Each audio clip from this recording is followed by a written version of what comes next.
ವಾರಕ್ಕೊಂದು ಕಥೆ ಕಥಾಸರಣಿ. ಪ್ರಿಯ ಕೇಳುಗರೆ, ಕೇಳೋಣ ಬನ್ನಿ ಕಥೆ ಮಾನವೀಯತೆ.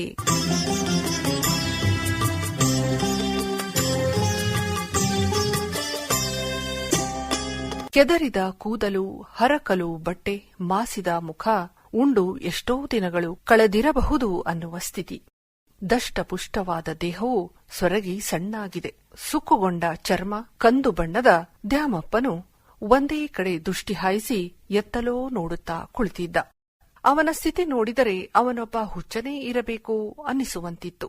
ಹೋಗಿ ಬರುವ ಜನರು ಅವನನ್ನು ನೋಡಿ ಅಯ್ಯೋ ಪಾಪ, ಹೇಗಿದ್ದ ಹೇಗಾದ ನೋಡು ಅನ್ನುತ್ತಿದ್ದರು. ದ್ಯಾಮಪ್ಪನು ಒಂದಾನೊಂದು ಕಾಲದಲ್ಲಿ ಅತೀ ದೊಡ್ಡ ಜಮೀನದಾರನಾಗಿದ್ದನು. ಅವನಿಗೆ 4 ಜನ ಅಣ್ಣ ತಮ್ಮಂದಿರು. ಇನ್ನು ಅವನ ಚಿಕ್ಕಪ್ಪನಿಗೆ 4 ಜನ ಅಣ್ಣ ತಮ್ಮಂದಿರು. ಹೀಗೆ ಎಲ್ಲ ಅಣ್ಣ ತಮ್ಮಂದಿರು ಅನ್ಯೋನ್ಯವಾಗಿ ಇದ್ದರು. ಒಬ್ಬರ ಮನೆಗೆ ಒಬ್ಬರು ಹೋಗುವುದು, ಹಬ್ಬ ಹರಿದಿನದಲ್ಲಿ ಕೂಡಿ ಊಟ ಆಟ ಎಲ್ಲವೂ ನಡೆಯುತ್ತಿತ್ತು. ಅವನ ಅಜ್ಜ ಒಂದು ಹೊಲದ ಪಾಲನ್ನು ಮಾಡದೆ ಹಾಗೆ ಹೊರಟು ಹೋಗಿದ್ದ. ಇಬ್ಬರು ಅಣ್ಣ ತಮ್ಮಂದಿರು ಆ ಹೊಲವನ್ನು ಹಂಚಿಕೊಂಡು ಅದರ ಉತ್ಪನ್ನವನ್ನು ಉಣ್ಣುತ್ತಿದ್ದರು.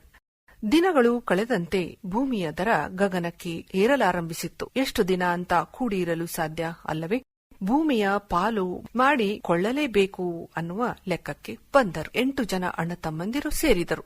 ಮುಂಭಾಗದ ಹೊಲಕ್ಕೆ ಹೆಚ್ಚಿನ ಬೆಲೆ ಇತ್ತು. ಹೀಗಾಗಿ ಹಿರಿಯ ಅಣ್ಣನ ಮಕ್ಕಳು ಅದು ಅವರಿಗೆ ದೊರೆಯಬೇಕು ಅಂತ ವಾದ. ಇನ್ನು ಚಿಕ್ಕಪ್ಪನ ಮಕ್ಕಳು ಅದು ತಾವು ಚಿಕ್ಕವನ ಮಕ್ಕಳೆಂದು ತಮಗೇ ದೊರೆಯಬೇಕೆಂದು ಜಗಳ ಪ್ರಾರಂಭವಾಯಿತು. ಕೊನೆಗೆ ಊರ ಹಿರಿಯರನ್ನು ಕರೆಸಿದರು. ಆದರೂ ಯಾವ ಇತ್ಯರ್ಥಕ್ಕೂ ಅವರು ಬರಲಿಲ್ಲ. ಹೀಗಾಗಿ 4-5 ಸಲ ಬೈಠಕ್ಕೆ ಕುಳಿತರೂ ಯಾವ ನಿರ್ಣಯವೂ ಆಗಲಿಲ್ಲ. ಆದರೆ ಸಮಸ್ಯೆ ಹೇಗೆ ಇದೆ ಹಾಗೆಯೇ ಉಳಿದಿತ್ತು. ಹೀಗಾಗಿ ಆ ಹೊಲ ಪಾಡು ಬೀಳಲಾರಂಭಿಸಿತು. ಯಾರೂ ಕೈ ಮುಟ್ಟುವಂತಿರಲಿಲ್ಲ. ಅತ್ಯಂತ ಫಲವತ್ತಾದ ಆ ಹೊಲವು ಹಾಗೆಯೇ ಇದ್ದಿತ್ತು. ಜೀವನದಲ್ಲಿ ಯಾವುದೇ ಸಮಸ್ಯೆ ಬಂದರೆ ಹೀಗೆ ಅಲ್ವೇ ಪ್ರಿಯ ಕೇಳುಗರೆ? ಅದನ್ನು ಪರಿಹರಿಸುವ ಕಾರ್ಯ ಮೊದಲು ನಾವು ಮಾಡಿಕೊಳ್ಳಬೇಕು ಅನ್ನುವುದು ಹಿರಿಯರು ಹೇಳುವುದು ಸುಳ್ಳಲ್ಲ. ಅದು ದಾಯಾದಿಗಳ ವೈರತ್ವವು ವಿಪರೀತಕ್ಕೆ ಮುಟ್ಟುವುದು ನಿಶ್ಚಿತ. ಎಲ್ಲ ಅಣ್ಣ ತಮ್ಮಂದಿರು ಯೌವನದ ಹುರುಪಿನಲ್ಲಿ ಇದ್ದರು. ವಯಸ್ಸೇ ಹಾಗೆ.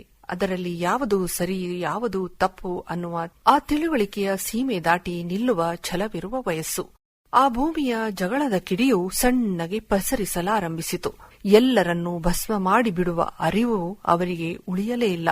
ಅದಾವುದೋ ಸಿಟ್ಟು ಇನ್ನೊಂದು ಆಹುತ್ತಕ್ಕೆ ಕಾರಣವಾಗುವುದು ಅನ್ನುವ ಹಾಗೆ ಒಂದಾದ ಮೇಲೆ ಒಂದು ಸಣ್ಣ ಸಣ್ಣ ಜಗಳಗಳು ಪ್ರಾರಂಭವಾದವು.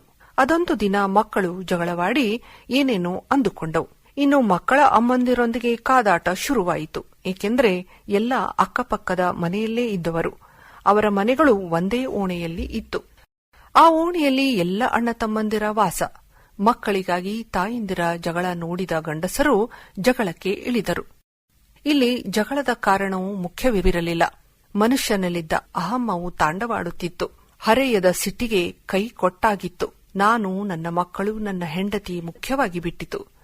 ಒಬ್ಬರಿಗೊಬ್ಬರು ಜಗಳಾಡುತ್ತಾ ಬೀದಿಗೆ ಇಳಿದು ಬಿಟ್ಟರು.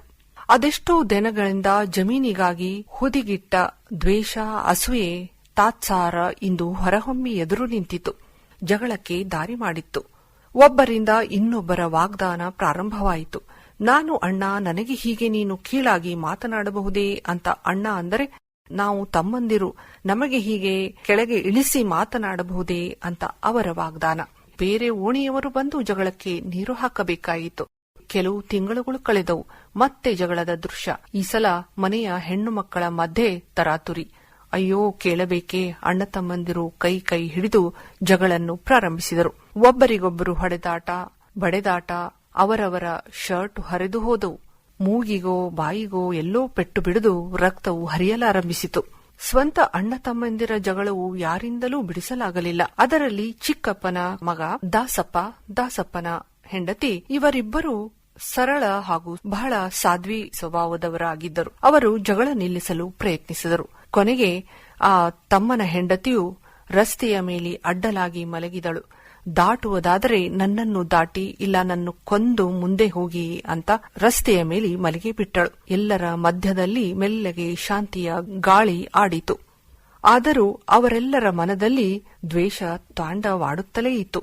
ಹೇಗಾದರೂ ಮಾಡಿ ಸಣ್ಣವರ ಸೊಕ್ಕು ಮುರಿಯಲೇಬೇಕು ಅಂತ ದೊಡ್ಡಪ್ಪನ ಮಕ್ಕಳು ಅಂದರೆ, ಇನ್ನುಳಿದ ಚಿಕ್ಕಪ್ಪನ 3 ಮಕ್ಕಳು ಹೇಗಾದರೂ ಮಾಡಿ ದೊಡ್ಡಪ್ಪನ ಮಕ್ಕಳ ಸೊಕ್ಕನ್ನು ಇಳಿಸಬೇಕು ಅಂತ ಹೊಂಚು ಹಾಕಲಾರಂಭಿಸಿದರು. ಚಿಕ್ಕಪ್ಪನ ದೊಡ್ಡ ಮಗನು ಹೊಲದಲ್ಲಿ ರಾತ್ರಿ ಮಲಗಿದ್ದನು. ಕೊಲೆಯನ್ನು ಮಾಡಿಯೇ ಬಿಟ್ಟರು. ಅಣ್ಣನನ್ನು ಕಳೆದುಕೊಂಡು ಚಿಕ್ಕಪ್ಪನ ಮಕ್ಕಳಿಗೆ ತನ್ನ ದೊಡ್ಡಪ್ಪನ ಮಕ್ಕಳ ಕರಾಮತೆ ಅಂತ ತಿಳಿಯಲು ಅವರಿಗೆ ತಡವಾಗಲಿಲ್ಲ. ಅವರು ಇನ್ನು ಸುಮ್ಮನೆ ಕೂಡುವ ಹಾಗಿಲ್ಲ. ಅವರು ಕೂಡ ಒಂದು ಅಮಾವಾಸ್ಯೆಯ ರಾತ್ರಿ ಮುಯಿಗೆ ಮುಯಿ ತೀರಿಸಲು ಅಣಿಯಾದರು. ಹಾಗೆ ಕಾರ್ಯರೂಪಕ್ಕೂ ತಂದರು. ಒಬ್ಬರಿಂದ ಒಬ್ಬರು ಕೊಲೆಯಾಗ್ತಾ ನಡೆದರು. ಹೀಗೆ ಮಾಡಬೇಡಿ ಅಂತ ಎಲ್ಲಕ್ಕಿಂತ ಚಿಕ್ಕವನು ದಾಸಪ್ಪನು ತನ್ನ ಅಣ್ಣಂದಿರಿಗೆ ಬುದ್ಧಿ ಹೇಳಿದರೂ, ನಾವೆಲ್ಲ ರಕ್ತ ಹಂಚಿಕೊಂಡು ಹುಟ್ಟಿದವರು, ಇಂಥ ಹೇಯ ಕೃತ್ಯಕ್ಕೆ ಇಳಿಯಬಾರದು ಅಂತ ಎಷ್ಟು ಸಲ ಹೇಳಿದರೂ ಆ ಉಪದೇಶವನ್ನು ಕೇಳುವ ಸ್ಥಿತಿಯಲ್ಲೂ ಯಾರೂ ಇರಲಿಲ್ಲ. ಸೇಡು, ತಾತ್ಸಾರ, ಹಿಂಸೆ ಮುಗಿಲೆದ್ದು ಕುಣಿಯುತ್ತಿತ್ತು. ಹೊಲದ ವಿಷಯ ಒಂದೆಡೆ ಉಳಿದುಬಿಟ್ಟಿತು. ಕೇವಲ ಮುಯಿಗೆ ಮುಯಿ ಎನ್ನುವ ಮಂತ್ರವಾಯಿತು ಅವರ ಮನೆಯಲ್ಲಿ. ಕೊನೆಗೆ ಒಂದು ದಿನ ಒಬ್ಬರ ಮೇಲೊಬ್ಬರು ಕೋರ್ಟಿನಲ್ಲಿ ಕೇಸು ದರ್ಜು ಮಾಡಿದರು. ವಕೀಲರ ಖರ್ಚು, ಕೋರ್ಟು ಹೀಗೆ ಅಲಿಯುವುದೇ ಅವರ ವೃತ್ತಿಯಾಯಿತು. ಅವರಿಗೆ ತಮ್ಮ ಮಕ್ಕಳು, ಅವರ ವಿದ್ಯಾಭ್ಯಾಸ, ಲಾಲನೆ ಪಾಲನೆ, ಅವರ ಸಂತಸದ ಕ್ಷಣಗಳು ನೆನಪು ಹಾರಿಹೋದವು. ಏನಿದ್ದರೂ ನಾವು ಕೇಸು ಗೆಲ್ಲಬೇಕು. ಚಿಕ್ಕಪ್ಪನ ಮಕ್ಕಳು, ದೊಡ್ಡಪ್ಪನ ಮಕ್ಕಳು ಒಂದಿಲ್ಲ ಒಂದು ತಪ್ಪು ಮಾಡುತ್ತಲೇ ಹೋದರು. ಚಿಕ್ಕಪ್ಪನ ಕೊನೆಯ ಮಗ ದಾಸಪ್ಪ ಹಾಗೂ ಅವನ ಹೆಂಡತಿ ಒಂದು ನಿರ್ಧಾರಕ್ಕೆ ಬಂದು, ದೊಡ್ಡವರು ಯಾವುದನ್ನು ಕೇಳ್ತಾರೆ ಅದನ್ನು ಕೊಟ್ಟು ಆನಂದದಿಂದ ಎಲ್ಲರೂ ಬಾಳೋಣ, ಉಳಿದಷ್ಟು ದಿನ ನಾವು ಸಂತೋಷದಲ್ಲಿ ಇರೋಣ ಅಂತ ತಮ್ಮ ಅಣ್ಣಂದಿರಿಗೆ ಹೇಳಿದರು. ನಮ್ಮ ಅಣ್ಣಂದಿರ ಕೊಲೆಯೂ ಹೀಗೆ ನಾವು ವ್ಯರ್ಥ ಹೋಗಲು ಬಿಡಲಾರೆವು, ನಾವು ಸುಮ್ಮನಿರಲಾರೆವು ಅಂತ ಖಂಡಿತವಾಗಿ ಅವನ ಅಣ್ಣಂದಿರು ಅಂದರು. ಕೊನೆಗೆ ಇನ್ನು ದೊಡ್ಡಪ್ಪನ ಮಕ್ಕಳಿಗೆ ನಾನು ತಿಳಿಯ ಹೇಳಬೇಕು ಎಂದು ದಾಸಪ್ಪನು ಹೆಂಡತಿಯ ಮಾತನ್ನು ಕೇಳದೆ ದ್ಯಾಮಪ್ಪನ ಹತ್ತಿರ ಹೋದನು. ಬುದ್ಧಿ ಹೇಳಲು ಹೋದ ದಾಸಪ್ಪನು ಹೆಣವಾಗಿಯೇ ಮನೆಗೆ ಬಂದನು. ದಾಸಪ್ಪನು ಎಲ್ಲರಿಗೂ ಶಾಂತಿ ಸಮಾಧಾನವನ್ನು ಹೇಳುತ್ತಿದ್ದ. ಅವನ ಹೆಂಡತಿ ಎಲ್ಲರಿಗೂ ಶಾಂತಿಯ ಮಾತೆಯಾಗಿದ್ದಳು. ಅವರಿಗೆ ಒಬ್ಬನೇ ಒಬ್ಬ ಮಗನಿದ್ದನು. ಅಣ್ಣ ತಮ್ಮಂದಿರ ಜಗಳದಲ್ಲಿ ನಿರಪರಾಧಿ ದಾಸಪ್ಪನ ಬಲೆಯಾಗಿತ್ತು. ದಾಸಪ್ಪನ ಮಗ ಅನಾಥೆಯಾದ. ಹೆಂಡತಿಗೆ ದಿಗಲು ಬಡಿಯಿತು. ಗಂಡ ಎಂದಿಗೂ ಯಾರೆಂದಿಗೂ ಜಗಳವಾಡಿದವನಲ್ಲ, ಬೈದವನಲ್ಲ, ಶಾಂತಿಯ ದೂತನಿದ್ದನು. ಅವನ ಬಲಿ ಎಸಗಿದರಲ್ಲ ಅಂತ ತಾಯಿ ರೋಧಿಸಿದಳು. ಇನ್ನು ನಾನು ಈ ನರಕದ ಮನೆಯಲ್ಲಿ ಬಾಳಲಾರೆ, ಈ ಓಣಿಯಲ್ಲೇ ಇರಲಾರೆ ಅಂತ ಆಸ್ತಿ ಪಾಸ್ತಿ ಎಲ್ಲವನ್ನೂ ಬಿಟ್ಟು ಮಗನನ್ನು ಕರೆದುಕೊಂಡು ಬೇರೆ ಕಡೆಗೆ ಬಾಳಲು ಹೊರಟು ಹೋಗ್ತಾಳೆ. ಹೋಗುವಾಗ ಕೊನೆಗೆ ಒಂದು ಮಾತನ್ನು ಹೇಳ್ತಾಳೆ. ಈ ಬೆಂಕಿಯಲ್ಲಿ ಎಲ್ಲರೂ ಭಸ್ಮವಾಗ್ತೀರಾ, ಇನ್ನು ಉರಿದಿದ್ದು ಸಾಕು, ಆ ಹೊಲವನ್ನು ಮಾರಿ ಎಲ್ಲರೂ ಹಂಚಿ ಹಣವನ್ನು ತೆಗೆದುಕೊಂಡು ಉಳಿದಷ್ಟು ಜನ ಉಳಿದುಕೊಳ್ಳಿರಿ ಅಂತ ಹೇಳಿ ಅಲ್ಲಿಂದ ಹೊರಟು ಹೋಗ್ತಾಳೆ. ಮುಂದೆ ಅವಳು ಹೇಳಿದ ಹಾಗೆ ಎಲ್ಲರೂ ಆ ಬೆಂಕಿಯಲ್ಲಿ ಭಸ್ಮವಾದರು. ಇದ್ದ ಹೊಲ ಮನೆ ಆಸ್ತಿಗಳನ್ನು ಮಾರಿಕೊಂಡರು. ಊಟಕ್ಕೂ ಗತಿಯಿಲ್ಲದಂತೆ ತಿರುಗಾಡುತ್ತಿದ್ದರು. ಕೊನೆಗೆ ಉಳಿದವನು ಆ ಹಿರಿಯ ಅಣ್ಣ ದ್ಯಾಮಪ್ಪನಷ್ಟೇ ಹುಚ್ಚನಾಗಿ ಅಲೆಮಾರಿಗಳಂತ ಅಲೆಯುತ್ತಾ ಬದುಕಿದನು. ನೋಡಿ ಪ್ರಿಯ ಕೇಳುಗರೆ, ಜಗಳಕ್ಕೆ ಕೈ ಹಾಕಿದರೆ ದ್ಯಾಮಪ್ಪ ಅವನನ್ನು ದೇವರು ಒಂದೊಂದು ತಿನ್ನುವ ಅಗಳಿಗಾಗಿ ಹಾತೊರೆಯುವಂತೆ, ನರಳಾಡುವಂತೆ, ನಿರ್ಜೀವ ವಸ್ತುವಂತೆ ಮಾಡಿಬಿಟ್ಟಿದ್ದ. ಇಡೀ ಕುಟುಂಬದ ನಿರ್ವಂಶ ಮಾಡಿದರ ಕರ್ಮವನ್ನು ಅವನು ಇಲ್ಲೇ ಕಳೆದು ಹೋಗಬೇಕಲ್ಲವೇ? ಅಲೆದಾಡುತ್ತಾ ಒಂದು ದಿನ ಕಡೆಯ ತಮ್ಮನ ಮಗನ ಕಣ್ಣಿಗೆ ಈ ದುಸ್ಥಿತಿಯಲ್ಲಿ ಬೀಳ್ತಾನೆ. ಆ ಮಗ ಓಡಿ ಹೋಗಿ ದೊಡ್ಡಪ್ಪ ಅಂತ ಅವನ ಕೈ ಹಿಡಿದು ಮೇಲೆ ಎಬ್ಬಿಸಿ, ಏನಾಗಿದೆ ನಿನಗೆ, ಏನಾಗಿದೆ ಕೇಳ್ತಾನೆ. ಹಸುಳೆ ಕೈಗಳಿಂದ ದೊಡ್ಡಪ್ಪನನ್ನು ಕೈ ಹಿಡಿದು ಉಸಿರು ಬಿಡದೆ ಕೇಳ್ತಾನೆ. ದ್ಯಾಮಪ್ಪ ನಿರ್ಲಿಪ್ತತೆಯಿಂದ ಮಗುವ ಮುಖವನ್ನು ಹಾಗೆಯೇ ನೋಡ್ತಾ ಕುಳಿತಾನೆ. ಅವನಿಗೆ ಮಗು ಯಾರು ಅಂತ ತಿಳಿಯಲು ತಡವಾಗಲಿಲ್ಲ. ಹಾಗೆಯೇ ನೋಡುತ್ತಾ ಕುಳಿತು ಮೇಲೆ ಏಳಲಿಲ್ಲ. ಮಗನಿಗೆ ಏನು ಮಾಡಬೇಕು ತಿಳಿಯಲಿಲ್ಲ. ಅಲ್ಲೇ ಇದ್ದ ಮನೆಗೆ ಓಡಿ ಹೋದ. ತಾಯಿಯನ್ನು ಕೈ ಹಿಡಿದು ಬಾ ಅಮ್ಮ ಅಂತ ಕರೆದೊಯ್ದ.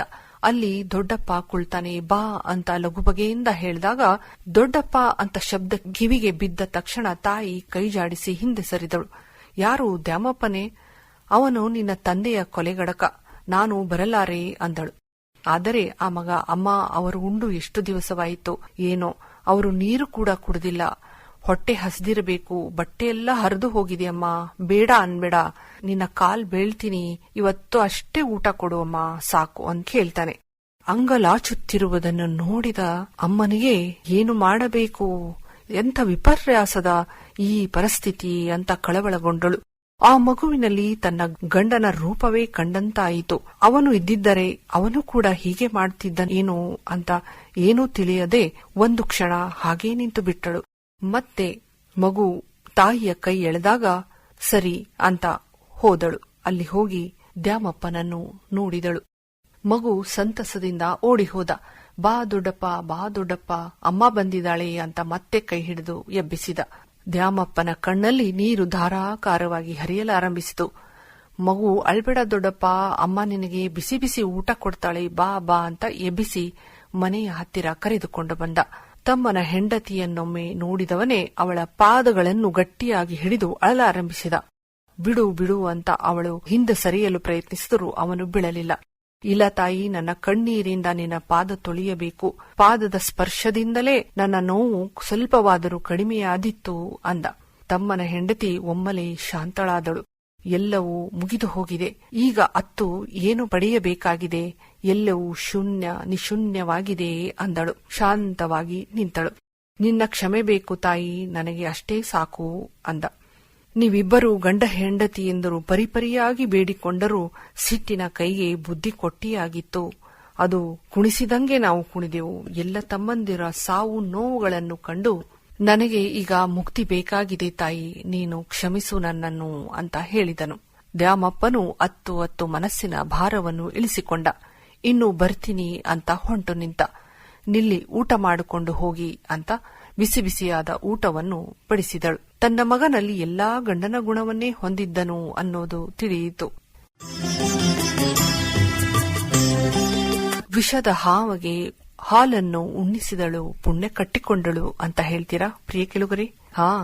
ಈ ಕಥೆಯ ನೀತಿ ಅಷ್ಟೇ.